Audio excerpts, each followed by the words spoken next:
օպերատիվ իրադրությունը հայ-ադրբեջանական սահմանի արդեն բոլորիս հայտնի հատվածներում, Սյունիքի և Գեղարքունիքի մարզերում փոփոխություն չի կրել այն առումով, որ իրադրությունը իհարկե շարունակում է մնալ լարված, այն արձանագրումով, որ դեռևս բավական թվով ադրբեջանցի զինվորականներ գտնվում են Հայաստանի Հանրապետության տարածքում, մոտավորապես 500-600 հոգի, տարբեր հատվածներում։ Մեր զինված ուժերի գործողությունների տրամաբանությունը հետևյալն է. մարտավարական գործողություններով սահմանափակել ադրբեջանցիների գործողությունների պոտենցիալը։ Քաղաքական առումով մեր խնդիրը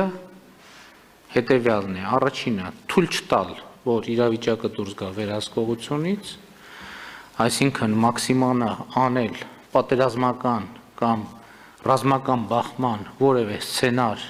բացառելու համար և երկրորդը հասնել նրան, որ ադրբեջանական զինուժի ներկայացուցիչները լքեն Հայաստանի Հանրապետության տարածքը։ Այս առումով կարող ենք արձանագրել, որ ահռելի դիվանագիտական աշխատանք է արվել և արվում, և դրա կարևոր վկայություններից է նաև այն, որ այսօր կառավարության նիստում արտաքին գործերի նախարարության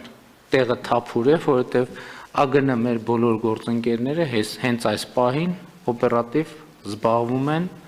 այդ աշխատանքով և պիտի արձանագրեմ, որ այս պահի դրությամբ դիվանագիտական կատարված աշխատանքը համարում եմ արդյունավետ, ընդ որում ուզում եմ ընդգծել, որ ոչ միայն ԱԳՆ մեր գործընկերներն են դիվանագիտական աշխատանք տանում այդ ուղղությամբ, այլև Պաշտպանության նախարարությունը նույնպես դիվանագիտական աշխատանքներ է տանում, մեր փոխվարչապետերը նույնպես դիվանագիտական աշխատանք են տանում, համարում եմ հաջողված, ինչու, որովհետև մեր գործընկերները միջազգային ըստ էության մեր միջազգային գործընկերների և Հայաստանի Հանրապետության դիրքորոշումները նույնական են, այն է, Ադրբեջանի զինված ուժերի ներկայացուցիչները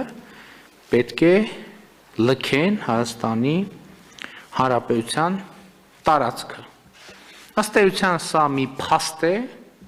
որը աշխատանքային մակարդակում արձանագրված է։ Ես ուզում եմ, որ մենք սա արձանագրենք նաև հրապարակային, բայց բնականաբար սա չանելու համար Ադրբեջանը օգտագործում է որոշակի գործողություններ, լծակներ և Հայաստանի Հանրապետությունում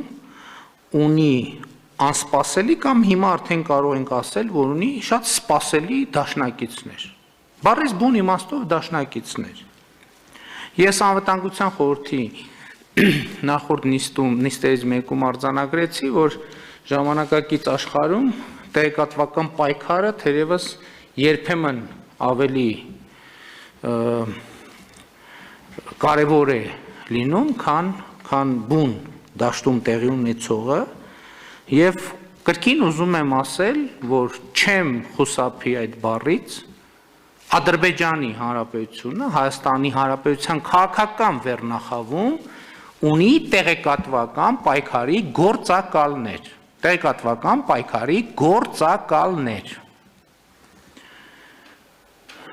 Ընդ որում այդ մարդկանց գործունեությունը նոր չի և մեր օրենսդրության, ես չգիտեմ, գուցե այս պրոբլեմը ամբողջ աշխարհում կա, բայց այդ մարդիկ նախ 2020 թվականին Ադրբեջանին հրավիրում էին հարձակվել Հայաստանի Հանրապետության վրա, հրապարակային բաց։ Այդ մարդիկ հետագայում վերջերս ազգային ժողովներում ամենատարբեր տեղերում ցույց են տալիս այն արահետները, որոնցով կարելի է հնարավորինս ապահով հատել Հայաստանի Հանրապետության սահմանը։ Հիմա այդ մարդիկ Ադրբեջանին աջակցում են, որպեսզի այն դիվանագիտական աշխատանքը, որ անում են, եւ այն դիվանագիտական արձանագրումները, որ տեղի են ունեցել, ահա դրանք իրագործելուց խուսափելու հնարավորություն ունենա։ Եվ հերթական անգամ հյուսվում է Հայաստանի կառավարության կողմից գծագրվող դավադրությունը ընդդեմ Հայաստանի Հանրապետության։ Գիտեք, շատ անհարգալից իրադրություն ունենք Հայաստանի Հանրապետության հանրության հանդեպ։ Համացանցում հրապարակում է թուղթ, որի 90%-ը բովանդակության ծածկված է, այսինքն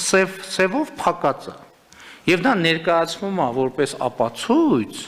որ Հայաստանի Հանրապետության կառավարությունը ստորագրում է հակահայկական փաստաթուղթ։ Պատկերացնում եք, ասենք պատկերացրեք, այս թուղթը հրապարակենք, ամբողջ բովանդակությունը ծածկված է, ասեք, տեսեք ինչ ապացույց ունենք, որ հերթական հակահայ փաստաթուղթն է ստորագրվում։ Բայց այդպես ընդհակառակը դրա տողերը ոչ թե պետքա թաքցվեն, այլ ընդհակառակը պետքա բացվեն, ներկայացվեն հանրությանը, չէ՞։ Ինչ եք թաքցնում բա։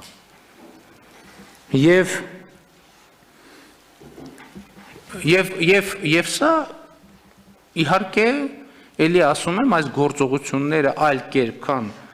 Ադրբեջանի տեղեկատվական պայքարի գործակալներ, գործակալական ցանցի գործունեություն, ես կներեք չեմ կարող որակել, ես չգիտեմ դե յուրե ինչ ձևակերպում ունի, բայց իմ քաղաքական գնահատականը այդ է եւ այլ կերպ լինել չի կարող։ Ընդ որում պետք է վերլուծել, թե այդ աշխատանքային թղթերը որտեղից են նրանք ստանում։ Ես ինչքան վերլուծում եմ, միակ աղբյուրը, որտեղից կարող են ստանալ, այդ Ադրբեջանն է, որովհետեւ երրակողմ խոսակցություն է գնում Ռուսաստան, Հայաստան եւ Ադրբեջան։ Եվ ինչքան վերլուծում եմ, ես հասկանում եմ, որ այդ թղթերը նրանք ստանում են Ադրբեջանից։ Եվ ես ասեմ, որ այն լուծումները, որոնք այս պահին մեր միջազգային գործընկերների հետ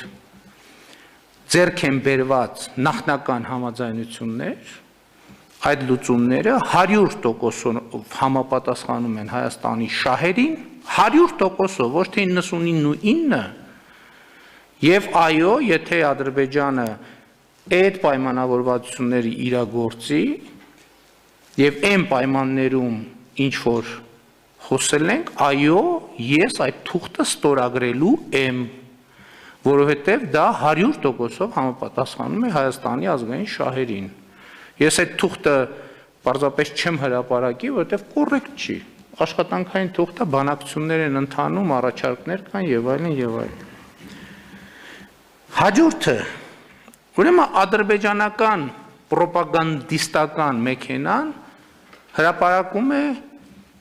2 ժամ տևած տեսանյութից 3 րոպեանոց մի հատված, 3 կամ 4, ես գուցե րոպեի մեջ սխալվեմ, կամ 5 լավ։ Եվ այդ նույն մարդիկ վերցնում են եւ հրապարակում են իրենց էջերում, ընդ որում թաքցնելով, որ դրա սկզբնաղբյուրը ադրբեջանական աղբյուրներն են։ Պատկերացնեք 2 ժամ գործողություն է տեղի ունեցել եւ 2 ժամից 3 րոպեանոց մի կտոր հրապարակել եւ դա սա այլ կերպ քան թիկունքում իրականացվող քայքայիչ գործունեություն ես չեմ կարող որակել։ Եվ եթե մենք այստեղ մեր ժամանակների 21-րդ դարի բերումով իրավական մեխանիզմներ եթե չունենք, հանրությունը սրան պետք է արձագանքի, որովհետև սա անհարգալից է առաջին հերթին Հայաստանի Հանրապետության հանրության նկատմամբ, որովհետև հակամարտությունները, հակադրությունները, ընդհանրապես ասենք, եթե մեր հայրենակիցները կամ ոմանք պատկերացնում են որպես կռիվ կինոյի սցենարով իրականացնվող հերոսապատումներ, այդպես չի լինում երբեք, նույնիսկ ամենահաղթական պատերազմներում, չի լինում երբեք։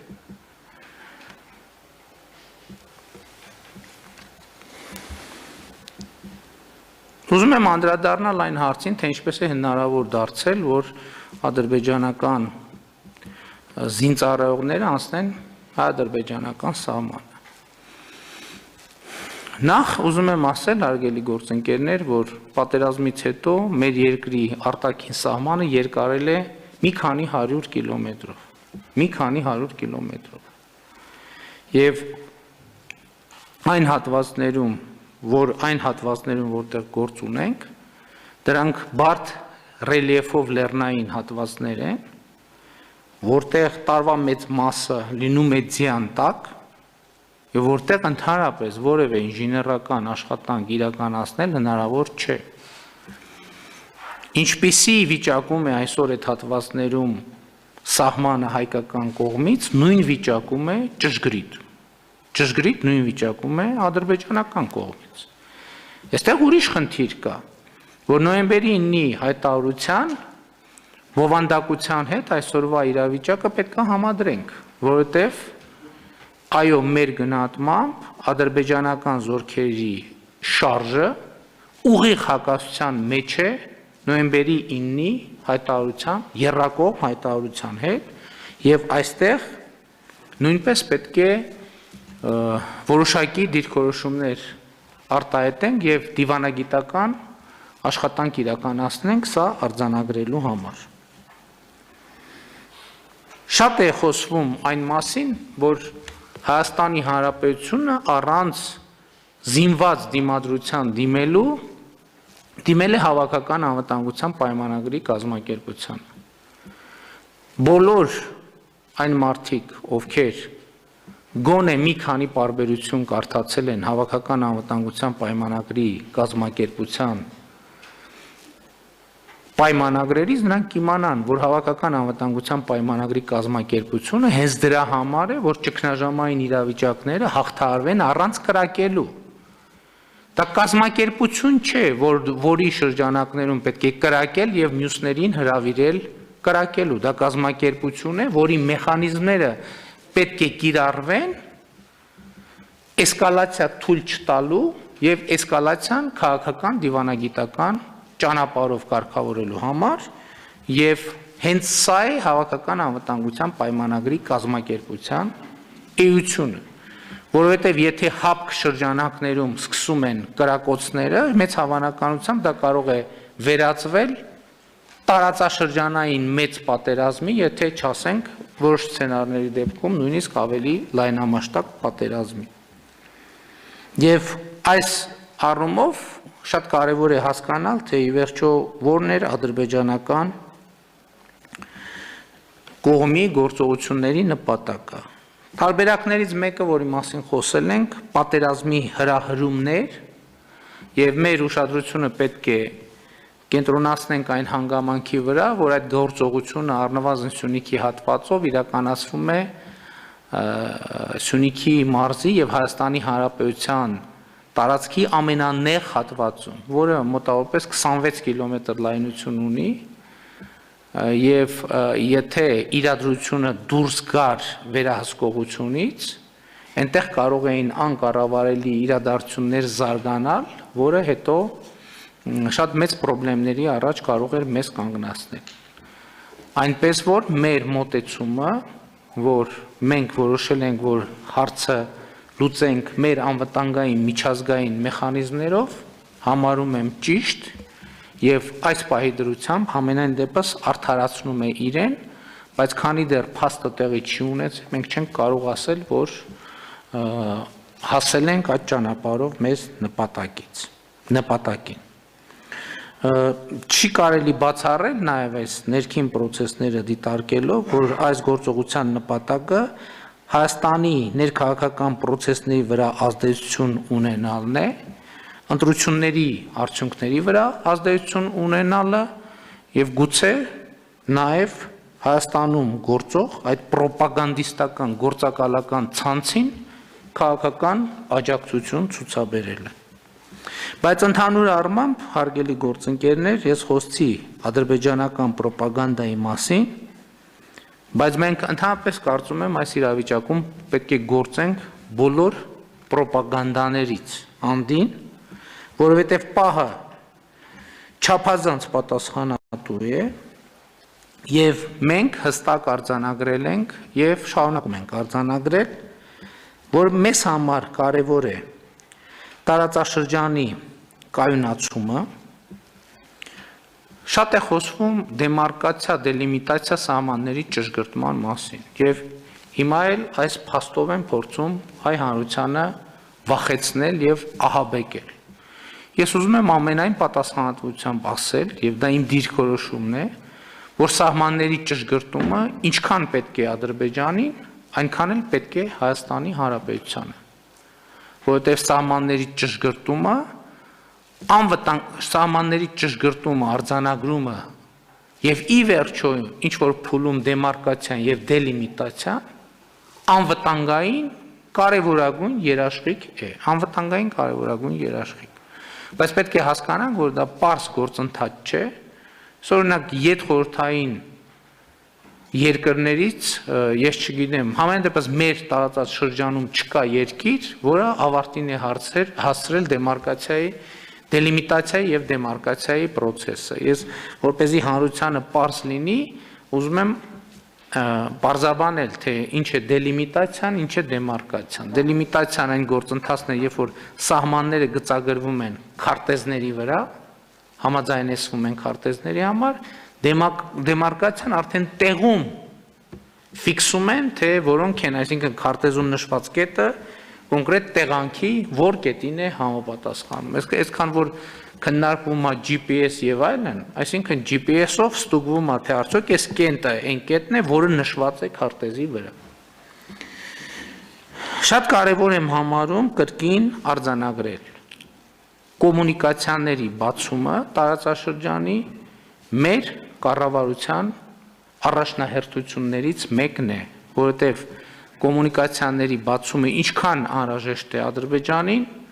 նույնքան անհրաժեշտ է Հայաստանի Հանրապետությանը։ Ես ուզում եմ բոլորիս ուշադրությունը հրավիրել այն փաստի վրա, որ սկսած 1992 թվականից Հայաստանի նկատմամբ որդեգրվել է շրջափակման, այսինքն կոմունիկացիաները փակելու քաղաքականություն։ Եվ այս փաստի բերումով մենք պետք է հասկանանք, որ այդ օրակարգը ձեռնտու է Հայաստանի Հանրապետությանը կոմունիկացիաների բացման օրակարգը։ Մյուս կողմից մենք ինչպես բազմիցս նշել եմ։ Գիտեք, ես չեմ կարծում, թե մենք պետք է ամեն օր այս մասին հայտարարենք։ Ասում եմ բոլոր ժամանակների համար մենք միջանցքային տրամաբանությամբ հարց կոմունիկացիաների կոնտեքստում չենք քննարկել, չենք քննարկում եւ չենք քննարկել։ Ուզում եմ նաեւ ընդգծել հետեւյալը. շատ կարեւոր արձանագրում, որ միջազգային հանրությունը ավելի ու ավելի ակտիվ ԵԱԿ Մինսկի խմբի համանախագահող երկրները